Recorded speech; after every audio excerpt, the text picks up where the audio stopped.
Hi, it's David Locke, host of Locked on NBA. A little different today. Ben DuBose is our host of Locked on Rockets. He has been living through this incredible hurricane tropical storm, and I thought we'd just find out what a regular guy in Houston is experiencing. So that's the program today. It is Locked on NBA, coming to you, part of the Locked On Podcast Network. You can just tell Alexa or your Google Home to play you the program Locked on NBA if you'd like to, or you can subscribe or download it through your Android or iTunes. This is today's edition of Locked on NBA, brought to you by SeatGeek. With the promo code LOCKED, you can get $20 back on your first purchase. Let's find out what a regular guy in Houston is experiencing this weekend. You are Locked on the NBA, part of the Locked On Podcast Network. So joining us is Ben DuBose, who's the host of Locked on Rockets. And as I said just a moment ago, we're not going to do basketball, really. The hurricane, the tropical storm, Harvey has taken all of our hearts, our attention, our minds. And I thought just a regular guy, like, what's it like? What's going on? We'll speculate on some things would be good. So, Ben, I'm glad to know you're all right. Kind of like, are you stunned? Are you in shock? Where are you just surviving? Where are you in this process? I wish I could say that I was stunned, but it's actually the third major flood in 3 years for Houston. There's some city planning issues that I'm sure we can get into, but 2015, 2016, Memorial Day, Tax Day, there have been some major events in Houston. Actually, NBA fans should remember the 2015 very well. It was actually the night of Game 4 of the Western Conference Finals between the Warriors and the Rockets, and thousands of fans in Toyota Center ended up actually having to spend the night in the arena because it was so bad they couldn't leave. Dwight Howard, who was, a superstar-level player at the time, he couldn't get out. And so Houston, unfortunately, has had a lot of problems in recent years. This was the most widespread in terms of, you just see these staggering rainfall totals of close to 50 inches in 5 days, a storm going stationary and barely moving. All that's pretty rare. And so whereas those prior events affected small, I wouldn't say small, but, certain swaths of the metropolitan region, whereas this impacted pretty much everybody. So it's one of those things. This was definitely worse, but I wouldn't call it stunned because, Houston has these issues in the last 3 years. We've unfortunately become, a lot more aware of those. Thankfully, the weather folks did forecast it last week. They were out in front of this. And even though Houston did not get a direct hurricane hit, it wasn't a traditional storm from the standpoint of getting 100-mile-per-hour winds of anything like that. But the rainfall totals they projected ended up being stunningly accurate. So it's one of those things, I wouldn't say stunned because you knew going in that this was a possibility, but to actually see it play out, you certainly just get into day-to-day survival mode pretty quickly. So what has your day-to-day been? Well, the good news, the happy news for me, and I'm in much better shape than many in Houston. I know I'm one of the fortunate ones. I did not have any long-term home damage. Water came very close to my house. Thankfully, got just enough of a lull in between the rain bands to let it recede. And ultimately, it's always about the rainfall rate. It's less about the total, how many inches you get, and it's more how quickly does it come down. Some of these were so severe out by Harvey Airport, they were literally getting 9.5 inches per hour at one point, which is just insane. But for me, the downfall, I live in a neighborhood, thankfully, that's not near any of the many bayous, rivers, creeks. Houston's kind of an old swamp, basically concrete built over a swamp. So there's lots of old bodies of water. And of course, those are the first things to flood. I don't live in that. And so fortunately, that's how my house was able to remain dry. The downside of the neighborhood I do live in does have a lot of, I would say it's old and wooded, and there are some older trees that fall all too easily. So the first thunderstorms, the first major gust of wind on Friday evening, that knocked out my power, and we were without power for over 5 days. And we actually thought it would be a pretty simple fix. It was just a matter of getting, a tree crew to come out, remove the tree, and then the power folks would restore it. So on Saturday, before all hell broke loose, this was just, the first couple inches of rain, while they were repairing power, I went over to my in-laws, my wife's sister, in another part of town. We thought for a few hours we're just going to ride it out. They had some power and basically just use them for cable and internet for a few hours and then go back home for the rest of the storm. Well, what ended up happening is that it piled up so quickly that we went over there. We thought for a few hours, and a few hours ended up being 5 days because everyone was completely trapped. And even after early this week, even after the roads started to become, in certain stretches of town, somewhat passable, there's no point to going home without power. So thankfully I was one of the lucky ones, have in-laws in town, and they put us a roof over our head, a bed, all that kinds of stuff, gave me cable and internet, so all the things you could hope for. So for me, relatively lucky, couldn't be home for 5 days, but at the same time, being without power for 5 or 6 days is a pretty small loss in the grand scheme when you compare it to so many people that are now without homes. So when you say you're one of the lucky ones, this is, I think, let me make sure I'm going to do a clarification on this question before I do it. Okay. So you watch the news, and obviously what's going to make the news is the most outrageous. Like there's the click to Houston reporter on the raft. I mean, that guy's awesome. Yep. I don't know who he is, but he's awesome. But that video is everywhere, and it's incredible. Is that everywhere? Is that an extreme? So when you say, I guess what I'm asking, I'm just trying to get the regular person in Houston. When you say you're one of the lucky ones, I understand you're being respectful to those that have really been crushed by this. But if you take your 20 closest people you interact with, how many of them are now without a house? How many of them are with a house but significantly damaged? How many of them are have gone through life-changing traumatic experience? It's a lot higher than you would think. I would say out of 20, it feels like, I would guess, at least 5 or 6, if not more. I mean, it feels like, and this is amongst people that many times do not live in impoverished areas. They did all the right things. And I'll throw one example out to you that I think the Rockets community and definitely the NBA community probably knows very well. There's a guy named David Weiner. I've had him on my show before. He's a salary cap guru. He goes by Bemis Thug on Twitter, but in real life, he's a very successful attorney, very sharp guy. He's got a wife and a kid. And I actually went over to his house, his new house, just a couple of months ago for an NBA draft party. He had us and a few other folks in the Rockets community. Craig Ackerman, I know, is a good friend of yours. He's also close with David. And David's very good at his job, incredibly nice man, and he moved into a new 2-story house, beautiful place. I was stunned at how nice it was. Just moved in a few months ago, and they did their digging as far as its history. It did not flood the past 2 years, and it was in a very kind of affluent part of town, 610, within a couple of miles of the Galleria, which I think most people that have been to Houston know that kind of area. So very well-to-do, did not flood the last 2 years, and yet somehow on Sunday, not only did his flood, he, his wife, and his 6-year-old son, I believe, were on top of the roof awaiting National Guard rescue and ended up getting rescued, I think, by the Houston Fire Department and then getting taken to the George R. Brown like so many thousands of others.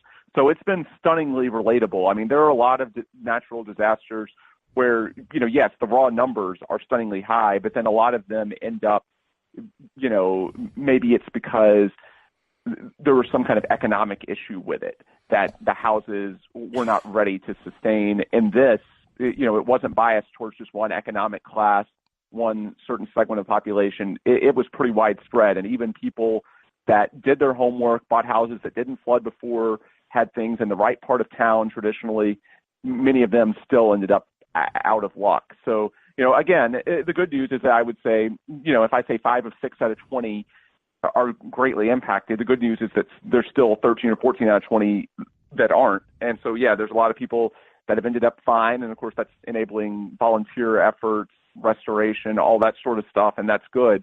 But when you think about 25 to 30%, and that's just me guessing here, but with a metropolitan area with over 6 million people, it's a staggering number. And then that's not even getting into the rest of the Texas Gulf Coast, down towards Corpus Christi where it made landfall, and of course up all the way up to Beaumont, which also suffered a lot of flooding. If you wanted to go somewhere right now, can you go where you want? No, very small subsets. And I'm going to tell you just an anecdotal personal story for me that sums it up how ridiculous this is. So my wife and I, we live in West Houston, and of course we just got power back yesterday. So we've just in the past 24 hours gotten back to our house. My mom actually, she's been sick, a minor infection. The good news, she's healthy now. That cleared up. But she had to go to the hospital in Houston last week.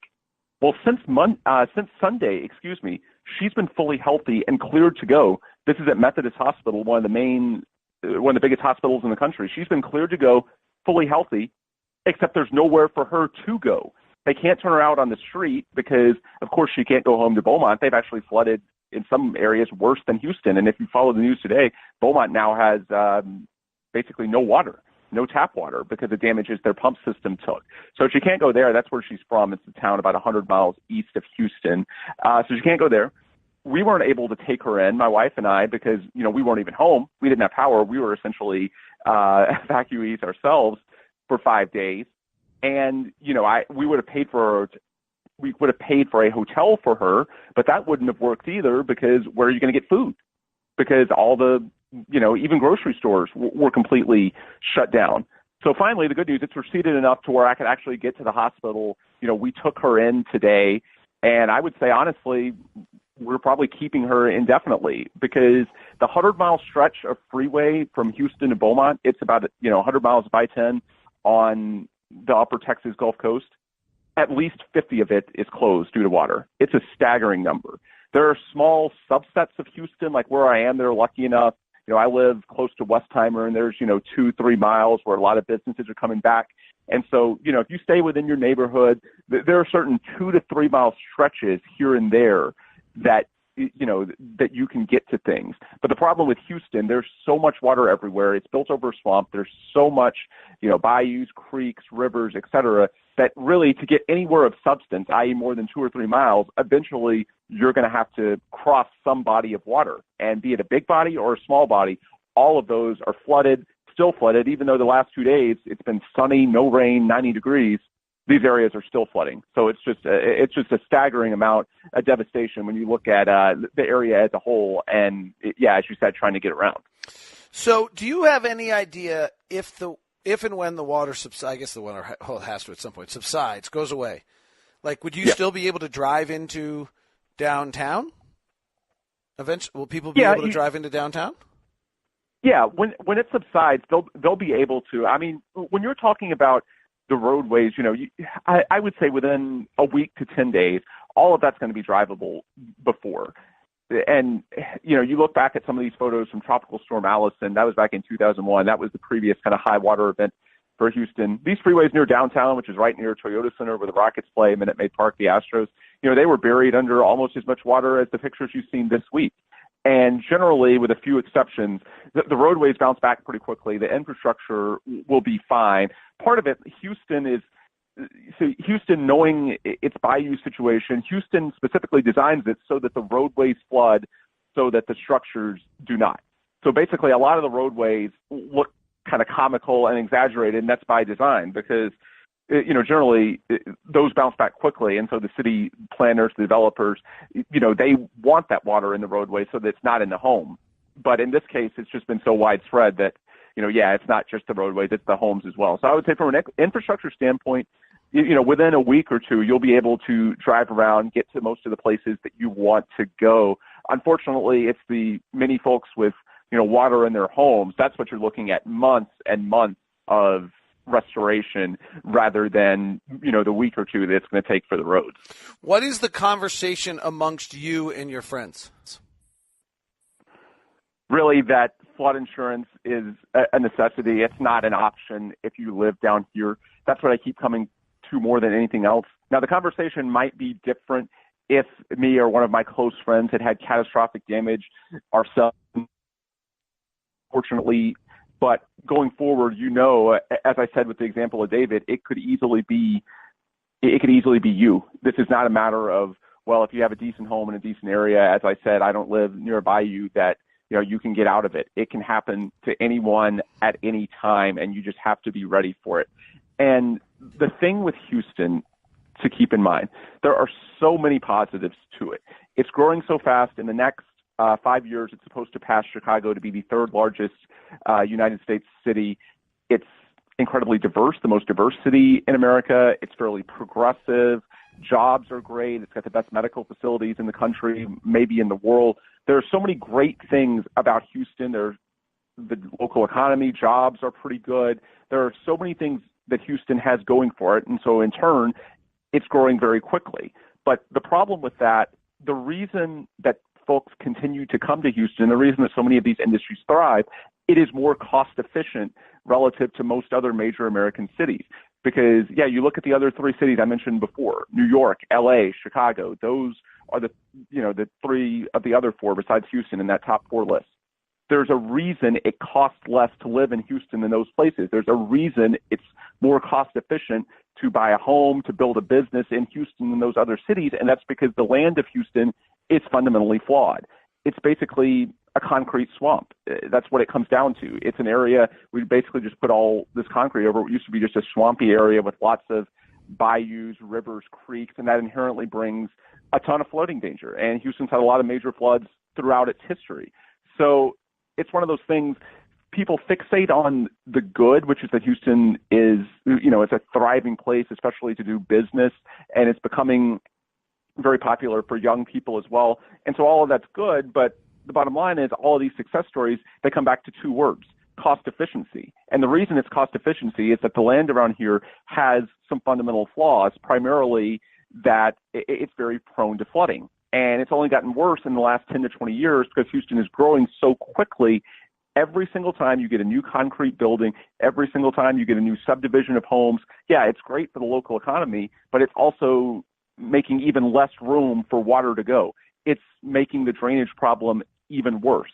And so there are small things you can do for that. Certainly there are building codes that architects have that can certainly help to some degree with it. But when you look at just the sheer volume of people in the Houston metro area and the amount of water that's around here, and the fact that being on the Gulf Coast, it's the rainiest major city in the U.S., averages more than 50 inches of rain in a normal year, which is a lot. And then you can, of course, compare it to some areas getting close to 50 inches in the past 5 days, which puts into perspective how ridiculous it is.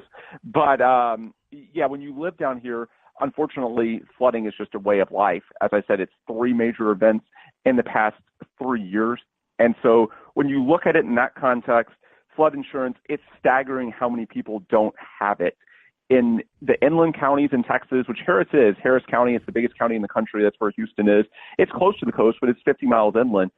It's staggering, these inland counties, how few people have it. There was a graphic on Twitter showing it.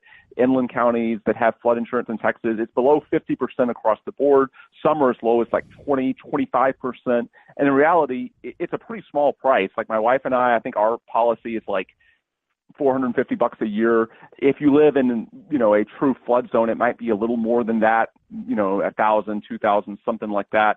But in the grand scheme, that's a pretty small price to pay to, give yourself some peace of mind that you're not going to be that person just waking up with catastrophic damage one day and really just having to gut and redo your entire home, your entire possessions, all that kind of stuff. And so that's what I keep coming back to, is that there are so many people with these major damages that do not have flood insurance. And when you live around here, unfortunately, just the geography, the way all of this goes, I think flooding is just, you kind of have to accept it as an occupational hazard, a risk here in Houston. It's been that way. It's only getting worse.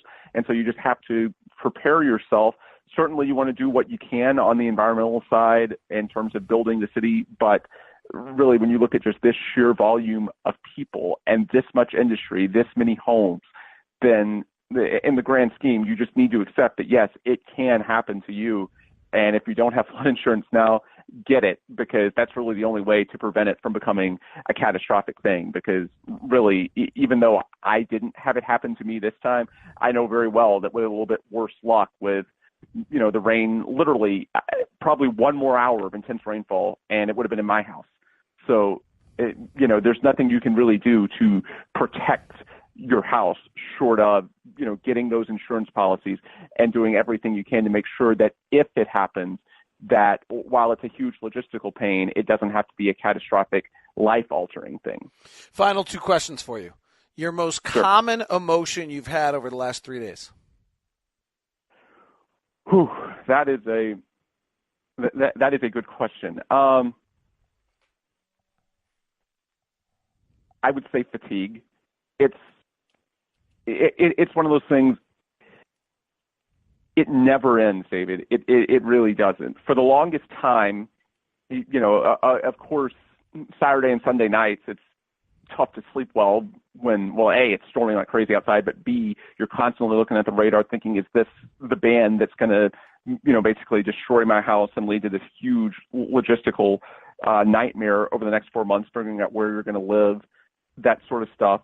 And, of course, then after that, trying to figure out when we're going to get power, when we can go back home, what I can do about my mom who's in the hospital but can't leave the hospital because of all the infrastructure stuff.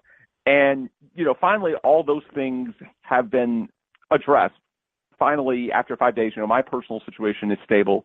And then there's the matter of it's finally now easier to take in what's really happened. And there are so many people needing help, so many shelters, so many causes that need my support, either financially, money, time in terms of being a volunteer, all those sorts of things. And of course, I'm a native Houstonian. I love it here. I want to help as much as I can. And it's just one of those, it never ends. And, of course, you're not going to let it beat you. In this case, since I did not suffer any direct damage myself, I'm certainly not going to be the guy to say, no, I'm tired, I'm not going to do anything. No, I'm going to do what I can. I donate to charities. I'm going to look to volunteer, all that kind of stuff. But it's like peeling back layers of the onion. And so more than anything else, the word I keep going back to is fatigue, because we had so many things ourselves to worry about with, first our house, then the power, then the situation with getting my mom out of the hospital. Now, in addition to that, we got to figure out some way to transport her 100 miles, ideally within the next week or so. We'll see how the roads go. But, even once all of that's done, then there's the sense of civic responsibility that, hey, since we're the lucky ones, then it's partly on us to try and give back to the Houston community, the folks that were not as fortunate as we are, and do what we can from a financial standpoint, volunteering, whatever the needs may be, to help those other people. So it's just like, we each have our own personal situations, but it's like, you put out one fire and then there's something else. It's just so all encompassing, and the impacts are so wide that I would say more than anything, it's just fatigue. It's tough to even fully process it right now, David, because, as soon as you deal with one crisis, then there's something else. And I'm sure there's going to be a time in 2 or 3 months, maybe, when things settle down and you can really, think of the magnitude of all that's happened and all the devastation. But right now, I can't even get to it. It's just basically getting from one crisis to the next. And so more than anything else, it's just overall fatigue, because, there's just so much to do to rebuild, not just our own personal lives, but to, do what we can to rebuild the broader Houston community as well. Final question. We'll actually sneak in a semi-NBA question here. So sure. We're sitting here basically September 1. So we're talking 6 weeks, and there's an NBA game in Houston. Yeah. When I come into town in 9 weeks, I think. So when people come into town to Houston in 6 weeks, when I come in 9 weeks, and when people come in January, will they notice? I think so, especially because Houston's so widespread that I don't think you can get many places without going by, a lot of the devastation.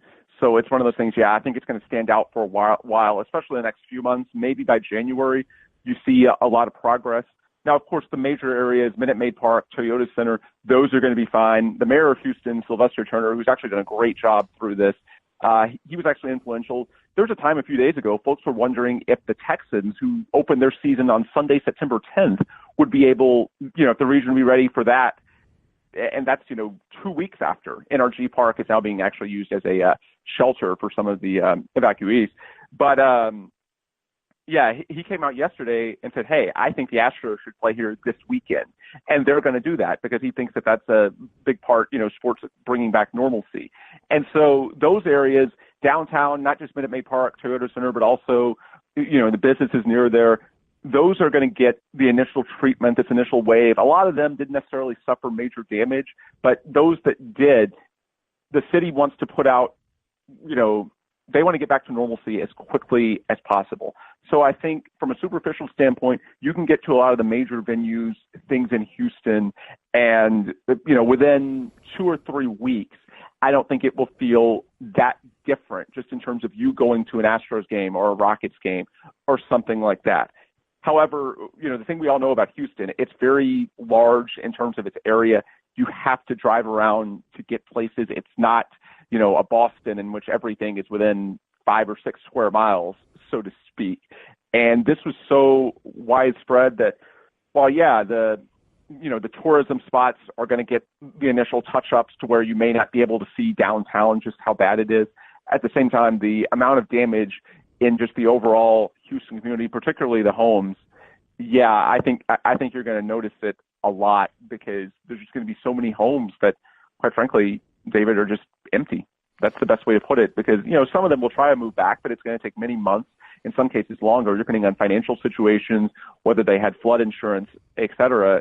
It could take a very long time. And so what's going to end up happening is a lot of these neighborhoods, and many of them very close to the heart of Houston, where you're used to having, all this life, you drive by, you see all these kids playing, all these lights, and there's just going to be relatively dark, because those people just aren't there, and they can't be there for many months until, 50 million contractors come and do all sorts of things to repair the damage. And so, yeah, I would say for some time you're going to notice it. Maybe not from a traditional standpoint. It's not like the tourism things, the sports, the baseball, the basketball are going to be impacted. Those things are still going to be there, and there's enough of us lucky ones in Houston, such as myself, that will still be able to support that industry and have some fun.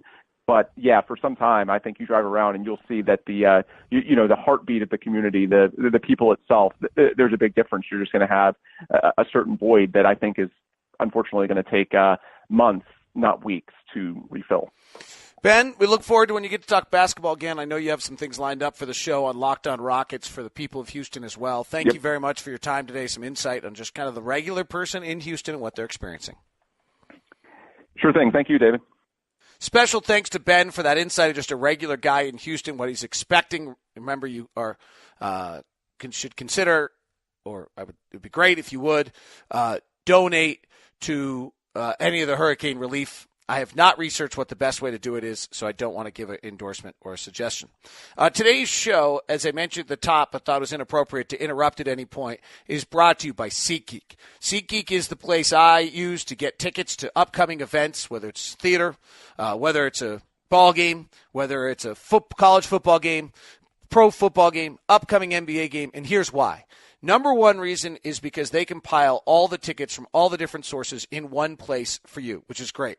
Number two, they give it a ticket score. That ticket score lets you know which are the best values inside the marketplace and inside that arena. And number three, it's guaranteed and sent to your phone right away. The promo code LOCKED. You download the SeatGeek app, go to the settings tab, enter the promo code LOCKED. And when you do that, you will be given a $20 rebate on your first purchase. Make sure you check out the price alerts as well. I use that for upcoming events that I'm interested in going to see. If there's a big ball game like Stanford coming to play Utah, for example, for me, I keep an eye on the price alerts on that. It's SeatGeek. Download the app and use the promo code LOCKED to get $20 back on your first purchase. Special thanks to Ben. Special thanks to you guys for taking a moment away from the NBA. I thought it was a better way to spend the day.